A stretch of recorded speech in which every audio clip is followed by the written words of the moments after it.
how do you feel about visiting our campus and interacting with our students? Oh, students are wonderful. This is the second time at Jaipuria in Lucknow. Last time we were here for a research-related talk. It just gave a great lecture, wonderfully interactive students, engaged students. It was really great. Okay, so next will be, in simple terms, how would you explain supply chain management to someone who is new to this field and want to explore and do something in life or in career regarding the supply chain management? Yeah, supply chain management has 5 basic functions.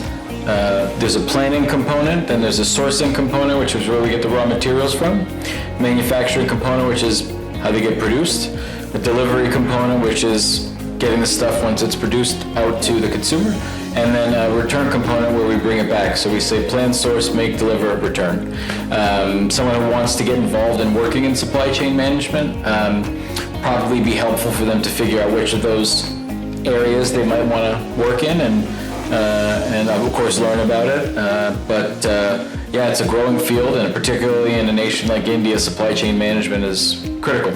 So definitely opportunity in the future. Yes, so what one advice will you give to someone who wants to pursue a career and want to develop some skills regarding it, or do some certifications, or maybe develop some kind of understanding regarding a topic or something? Yeah, there's a lot of professional organizations that provide certifications. I can't speak to the Indian specific institutions, but on an international level, there's something called the Institute for Supply Management. They offer credentials. There's another one called the Council of Supply Chain Management Professionals, CSCMP. They also offer credentials. So there's a lot of opportunities for credentials outside of a degree, but of course getting your degree in a related field helps. And then staying up on the trends of everything that's happening. So reading the news, following supply chain related news. There's a great website called supplychainbrain.com, and they have all kinds of specific topics related to supply chain that you can explore, so just stay curious. And so how can students make themselves prepare for the global opportunities in this field? Well, I think people studying in India have a unique advantage because of the English language being so prominent, and English being basically the global language nowadays. So you've got that leg up already. The next thing I think is analytics in general is going to continue to be prominent. So focusing and studying on analytics related topics and constantly learning what's new. Okay, so sir, I am a student of PGDM first year, and I've taken my specialization as finance and business analytics. And if suppose I want to pursue a career, right now I am focused towards the finance portion, but if I want to still pursue a career in business analytics, what would be my approach? Like I'm a fresher right now. Also, I was a science student. I've shifted to a commerce to pursue this. And so, what advice would you give to such a student like me? I think the field of analytics is so quickly changing that the only thing I could tell you is continue to learn what's happening. And I think the best way to continue to learn what's happening is figure out what companies are doing.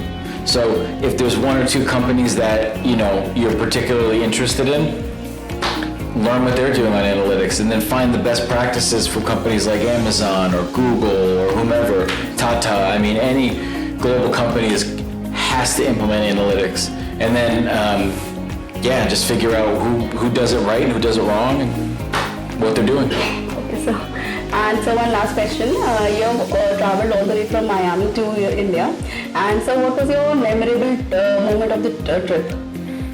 On the duration? On the travel? And maybe here also. Okay, so I have one. Actually, it was just coming here today because of the fog. It was an early morning flight. We were landing. I came in from Delhi. We were landing in Lucknow, and the pilot came on and said we're getting ready to land and so on, 10,000 feet. And I was looking out the windows, and it was just all fog.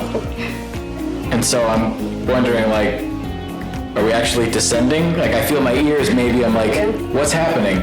And then I'm looking at the watch. I'm saying, okay, we're supposed to land at 8:45. It's 8:45, and all of a sudden, boom, and we just land.